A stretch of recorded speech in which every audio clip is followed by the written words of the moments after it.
एक हीटर एक कंबल में ससुराल और मायके वाले।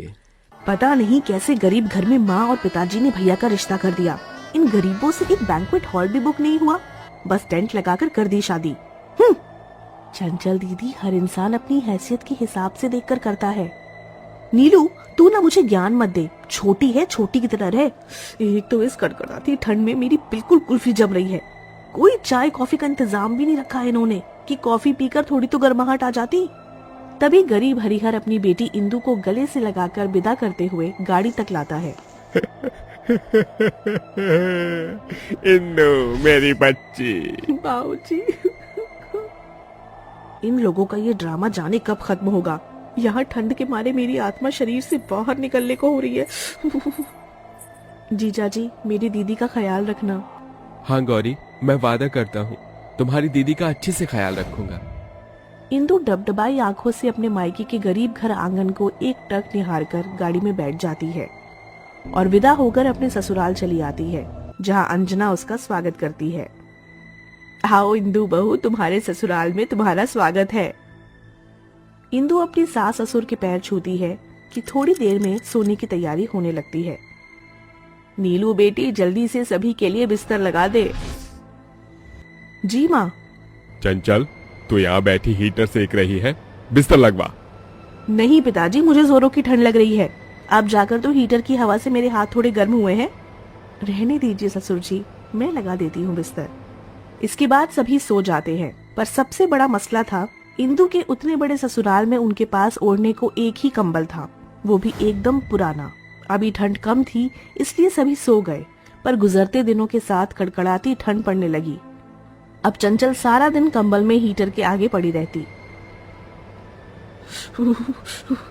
माँ कितनी ठंड हो रही है।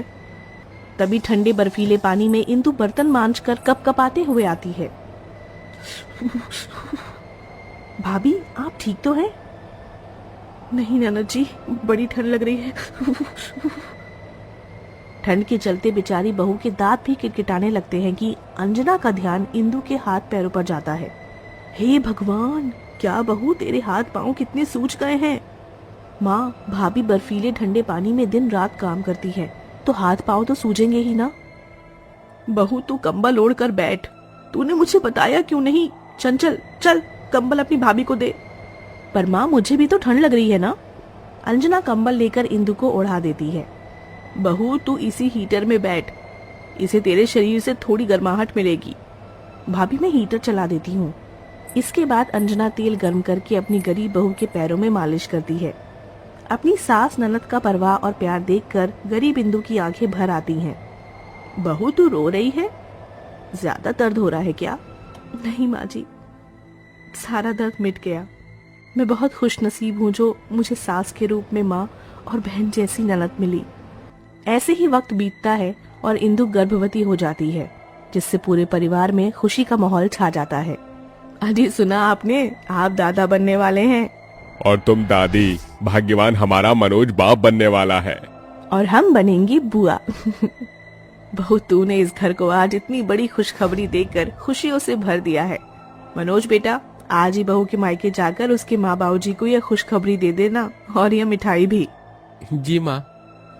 पर जैसे ही मनोज इंदु के घर आता है तो उनका मिट्टी का घर ढहा देखकर मनोज असमंजस में रह जाता है। वह देखता है कि गौरी, सीता, हरिहर तीनों वहीं मिट्टी पर बैठे कपकपा रहे थे। माँ जी, बाबूजी प्रणाम। अरे दामाद जी आप, ये सब कब और कैसे हुआ? गरीबों के घर का कहाँ भरोसा होता है दामाद जी। और जब ऊपर वाले को ही हम पर दया नहीं, तभी तो हम जैसे गरीबों पर ऐसे सितम ढाता है। कभी रोटी के लिए रुलाता है तो कभी बेघर करके सड़क पर ले आता है। कहते कहते हरिहर की बूढ़ी आंखें भीग जाती हैं। माँ जी, बाबूजी आप लोग मेरे साथ चलिए। यहाँ इस सर्दी में इस तरह रहना आपके बूढ़े शरीर के लिए ठीक नहीं है। मनोज इंदु के मायके वालों को अपने घर ले आता है और सारी बात बताता है। तूने बहुत अच्छा किया मनोज। सीता बहन, हरिहर भाई साहब, मन में किसी भी तरह का कोई हिचक मत रखिएगा, क्योंकि ये भी आपका अपना परिवार है। बहू सभी के लिए चाय पानी बना दो। चलिए दीदी, मैं आपकी मदद करती हूँ। सभी खा पी लेते हैं और सोने की बारी आती है। ऐसे में रात होने तक ठंड 4 गुना बढ़ चुकी थी। जिससे रूम में बर्फ जितनी ठंडक थी। यहाँ तो बड़ी ठंड लग रही है। जाड़ा तो मुझे भी बहुत लग रहा है सीता, बस कुछ दिन जैसे तैसे यहाँ काटना होगा। एक आध महीने में इंदु की शादी में लिया कर्जा उतर जाए तो फिर अपने घर बनाने की सोचेंगे, क्योंकि एक कर्ज के साथ दूसरे कर्ज में हाथ डालना ठीक नहीं है। ठंड से सभी की कपकपी छूटने लगती है। ऐसे में एक कंबल होने की वजह से किसी को भी वह पूरा नहीं पड़ता। किसी का हाथ तो किसी का पैर कंबल से बाहर होता है। सभी के बीच कंबल की छीना छीनी होने लगती है।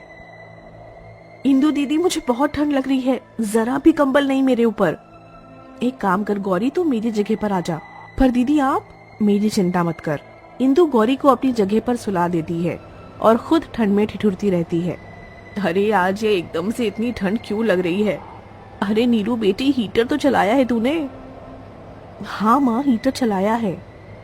फिर कमरा क्यों नहीं गर्म हो रहा? ओहो, आज तो हीटर चलाने से भी बात नहीं बन रही है। खून जमने को हो रहा है। शरीर को ये सर्दी और नहीं सही जा रही। माँ, हीटर 5 साल पुराना हो गया है, इसलिए उसकी हवा धीमी हो गई है।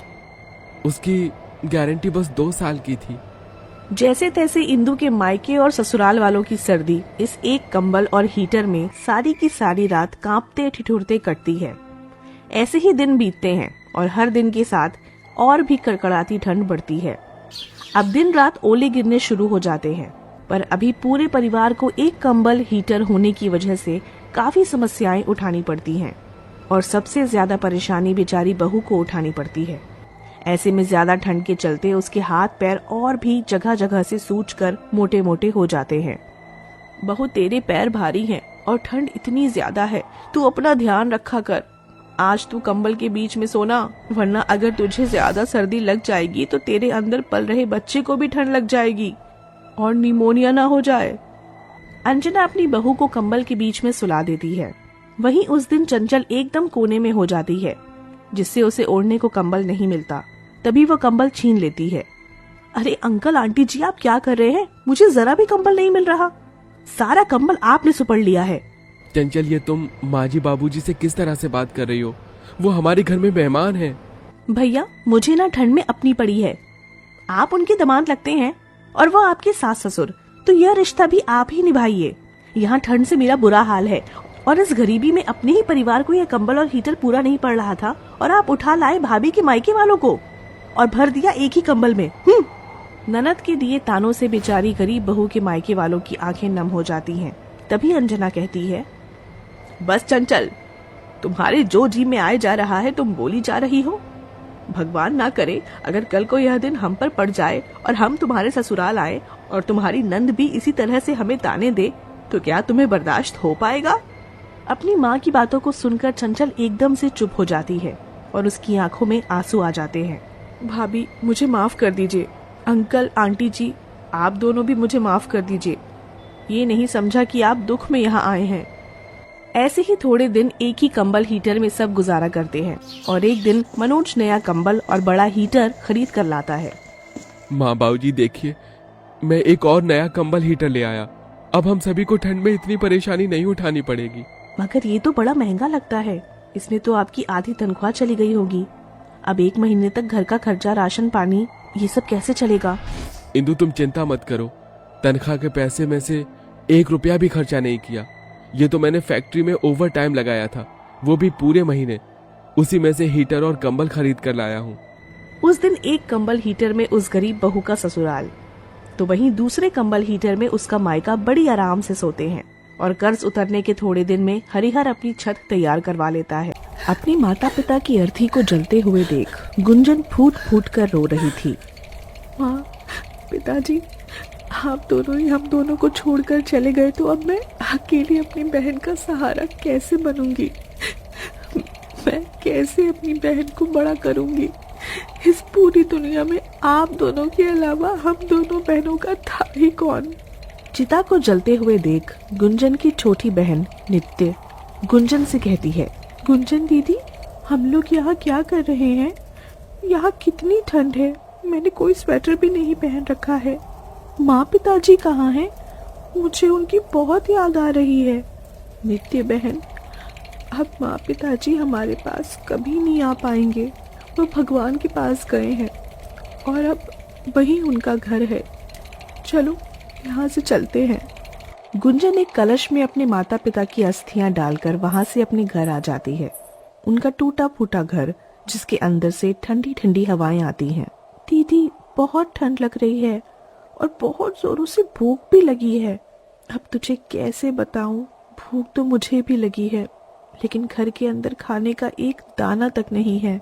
गुंजन अपनी बहन को घर में बिठाकर अपनी पड़ोस की काकी के पास जाती है और कहती है, काकी, मेरी बहन बहुत भूखी है, उसने कुछ भी नहीं खाया है और मुझे भी बहुत जोरों से भूख लगी है। कुछ बचा कुछ है तो खाने को दे दो। देखो तो सही, वो उठाकर यहाँ पर आ गई है। यहाँ क्या धर्मशाला खोल रखी है मैंने, जो तुझे कुछ खाने को दे दूं? जा, चली जा यहाँ से, मेरे पास कुछ भी नहीं है।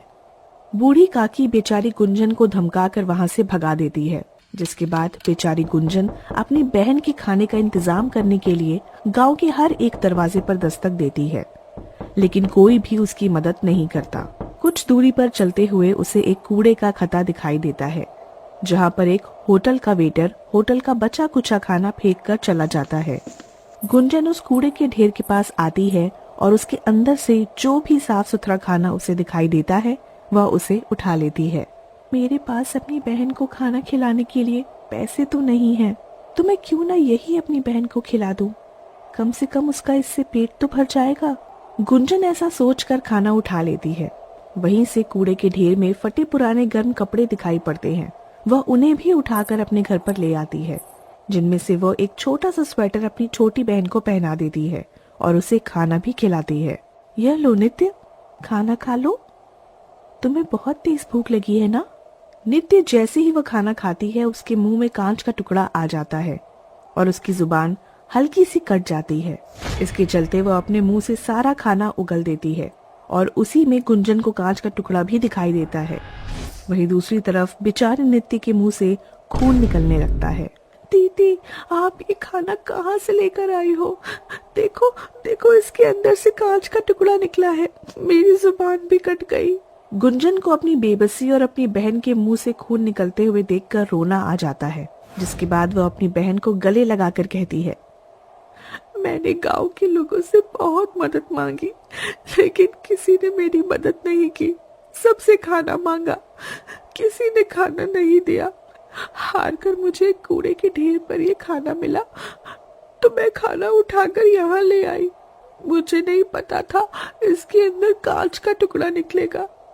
मुझे माफ कर दे बहन, आज के बाद मैं तुझे ऐसा खाना कभी नहीं खिलाऊंगी, फिर चाहे मुझे कमाना ही क्यों ना पड़े। उस रात दोनों बहन पानी पीकर सो जाती हैं। अगले दिन से ठंड और भी ज्यादा बढ़ जाती है और बर्फ भी गिरती है। बढ़ती ठंड में गुंजन एक फैक्ट्री में काम करना शुरू कर देती है, जहां उसे रोजाना के 200 रुपए मिल जाते। वह उन पैसों से अपने घर की जरूरत का सामान और अपनी बहन के लिए खाना लेकर आती है और उसे खिलाती है। कुछ दिन बाद वह अपनी बहन के लिए सर्दियों के लिए नए स्वेटर भी ले आती है। ऐसे ही अब गुंजन को उस फैक्ट्री में काम करते करते काफी समय बीत जाता है, जिसके चलते वह अपनी छोटी बहन को स्कूल भी पढ़ाना शुरू कर देती है और घर की परेशानियों को भी खत्म कर देती है। वक्त गुजरते गुजरते अब दोनों बहनें बड़ी हो जाती हैं, लेकिन इसी बीच नित्य बड़ी होकर बहुत ज्यादा बिगड़ जाती है। ये क्या, मेरे अभी तक कपड़े भी नहीं धुले हैं, मुझे ठंड लग रही है, एक सही सा स्वेटर भी नहीं है। देख रही हो दीदी, ये स्वेटर कितने पुराने हो गए। क्या आप मुझे नए कपड़े नए स्वेटर नहीं दिला सकती हो? मेरी बहन, पैसों का जुगाड़ होने दे, जैसे ही पैसे मिलेंगे मैं तुझे गर्म ऊन के स्वेटर और कपड़े भी दिला दूंगी। अरे ये सब तो ठीक नहीं है। क्या आपने मेरी शादी के बारे में सोचा? आपको पता है मैं कितनी बड़ी हो गई हूँ? खुद तो बूढ़ी हो चुकी हो, तुम्हें तो शादी नहीं करनी, लेकिन शादी को लेकर मेरे तो बहुत अरमान है। क्या तुम्हें मेरी शादी नहीं करवानी? कैसी बात कर रही हो नित्य, तुम्हारी शादी के लिए ही तो मैं पैसे जोड़ रही हूँ। कोई अच्छा सा लड़का मिले तो मैं तुम्हारी शादी करूंगी। अपनी शादी से पहले तुम्हें मेरी शादी करनी है, ये याद रखना। कहीं पता चले खुद शादी करके अपने ससुराल विदा हो जाओ और मैं यहाँ झुनझुना हिलाती रह जाऊं। और हाँ, लड़का अमीर ही होना चाहिए, ना कि गरीब। गरीबी तो मैंने अपने साथ बहुत देख ली। मुझे आज भी वो दिन याद है जब आपने मुझे कूड़े का खाना खिलाया था और जिसमें कांच निकला था। ऐसा कहने के बाद नित्य अपने दोस्तों के साथ पार्टी करने के लिए निकल जाती है, जिसके बाद वहीं बेचारी गुंजन बहुत ज्यादा सोच में पड़ जाती है। उसके दिमाग में अपनी छोटी बहन की शादी को लेकर बहुत से ख्याल चलने लगते हैं। चाहे कुछ भी हो जाए, बड़ी बहन होने का फर्ज तो मैं निभाकर ही रहूंगी। उस दिन के बाद से गुंजन अपनी बहन नित्य के लिए रिश्ता ढूंढना शुरू कर देती है। वहीं अमीर घर के रिश्ते आते तो हैं, लेकिन गुंजन से खूब सारा दहेज भी मांगते हैं, जो कि गुंजन के लिए बहुत कठिन था। वह एक के बाद एक रिश्ता देखते ही रहती है। इसी बीच एक हेमलता नाम की औरत गुंजन के घर पर उसकी बहन के लिए रिश्ता लेकर आती है। अरे हमें तुमसे कुछ नहीं चाहिए, हमें तो तुम्हारी बहन एक जोड़े में ही चाहिए। लेकिन उससे पहले मुझे ये बताओ, अब बड़ी बहन तुम हो तो पहले छोटी बहन की शादी क्यों कर रही हो? मेरे माता पिता इस दुनिया में नहीं है और मैं उनका फर्ज निभाना चाहती हूँ। मैं बड़ी बहन हूँ तो क्या हुआ, पहली शादी मैं अपनी छोटी बहन की करना चाहती हूँ। हेमलता रिश्ते के लिए हाँ कर देती है। कुछ दिनों में शादी की तारीख निकल आती है, लेकिन उससे पहले नित्य अपनी बहन से कहती है, पूरी उम्र तो मेरी गरीबी में निकाल दिया आपने, कम से कम मेरी शादी का लहंगा तो बनवा दिया होता। तुम्हारे बोलने से पहले ही मैंने तुम्हारी शादी का जोड़ा बनवा दिया था। ये देखो कैसा लग रहा है तुम्हारा लहंगा। ये तो ठीक है, मेरी शादी में मुझे लाल रंग का स्वेटर भी दिला देना। मैं जा रही हूँ अब इसे पहन कर देखने के लिए। लहंगा बहुत प्यारा होता है। नित्य अपनी बहन को शुक्रिया अदा करना भी भूल जाती है। वह लहंगे को लेकर पहनने के लिए अपने कमरे में चली जाती है। ऐसे ही शादी का दिन आ जाता है और शादी के दिन बहुत ठंड होती है। ठंडी ठंडी हवा चल रही थी। फाइनली आज मेरी शादी हो गई। अब मैं इस घर में वापस कभी नहीं आऊंगी। नित्य मेरी बहन, आज बहुत ठंड है, तू ये शॉल ले ले, तुझे ठंड लग जाएगी। अपनी शॉल अपने पास रखो। अब मैं एक अमीर परिवार की बहू हूँ, मैं ये सस्ती शॉल नहीं ओढ़ने वाली। गुंजन अपनी बहन की शादी करके उसे खुशी खुशी विदा कर देती है। लेकिन अमीर ससुराल में आने के बाद गुंजन ने जैसा सोचा वैसा कुछ भी नहीं होता। उसका पति शराबी होता है और उसे बहुत मारता पीटता है। अरे ओ कुलटा कहीं की, मेरी शराब की बोतल दे मुझे। मेरी पूरी लाइफ बर्बाद कर दी तुमने, और ये शराब से क्या तुम्हारा पेट नहीं भरता? अरे पहले ही इतने नशे में हो, और मत पियो। ऐसा कह के नित्य शराब की बोतल नीचे गिराकर तोड़ देती है। तेरी इतनी हिम्मत कि तूने मेरी शराब की बोतल फोड़ डाली। ऐसा कह के अनुराग अपनी बेल्ट से नित्य को बहुत मारता पीटता है, जिसके बाद वह शराब पीने बाहर चला जाता है। वहीं पिटने के बाद नित्य को अपनी बड़ी बहन के प्यार की याद आने लगती है। बहुत शादी की पड़ी थी मुझे। मेरी बहन ने कर्ज उठा उठा कर मेरी शादी अमीर परिवार में कर तो दी, लेकिन मेरा पति मेरे ऊपर इतने अत्याचार करता है। ऊपर से मेरी सास, उसे मुझसे कोई मतलब ही नहीं। मेरी बहन मुझसे कितना प्यार करती थी। यहाँ ससुराल में मैं ठंड के मारे मरी जा रही हूँ। मेरी दीदी मुझे गर्म स्वेटर ठंड आने से पहले ही ला दिया करती थी। मैंने कभी उनके प्यार की कद्र नहीं की। अब उन्हें अपनी हालत के बारे में किस मुंह से बताऊं? उसी दिन गुंजन नित्य से मिलने उसके ससुराल आती है, जहाँ नित्य अपनी परेशानी छुपाने की बहुत कोशिश करती है। लेकिन गुंजन को उसकी हालत देखकर सब कुछ पता चल जाता है। मैं तुम्हारी बड़ी बहन हूँ, एक खरोच भी तुम्हें लगती है तो मुझे पता चल जाता है कि तुम कितने दर्द में हो, और आज इतनी बड़ी बात तुम मुझसे छुपा रही थी। लो पहले ये स्वेटर पहनो, बहुत ठंड हो रही है। गुंजन अपना स्वेटर उतारकर अपनी बहन नित्य को दे देती है। अपनी बहन का प्यार देखकर गुंजन रो पड़ती है। दीदी मुझे माफ कर दो, मैंने आपको क्या कुछ नहीं कहा शादी से पहले। आपने मेरा कितना ख्याल रखा, मेरे कहने पर मेरी शादी भी करवा दी, लेकिन देखो ना मेरी करनी का फल मुझे मिल रहा है। बस कर पगली, रुलाएगी क्या?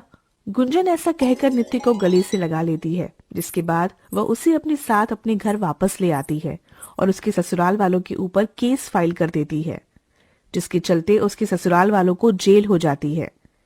वहीं दूसरी तरफ इस बार गुंजन बहुत सोच समझकर और परख कर अपनी बहन नित्य की शादी एक मिडिल क्लास फैमिली में करवाती है, जो कि बहुत समझदार लोग थे। नित्य वहाँ खुशी खुशी रहने लगती है, जिसके बाद गुंजन को एक विवेक नाम के लड़के से प्यार हो जाता है और वह उसके साथ अपना घर बसा लेती है। अब वो दोनों बहनें अपनी जिंदगी में खुशी खुशी रहने लगती हैं।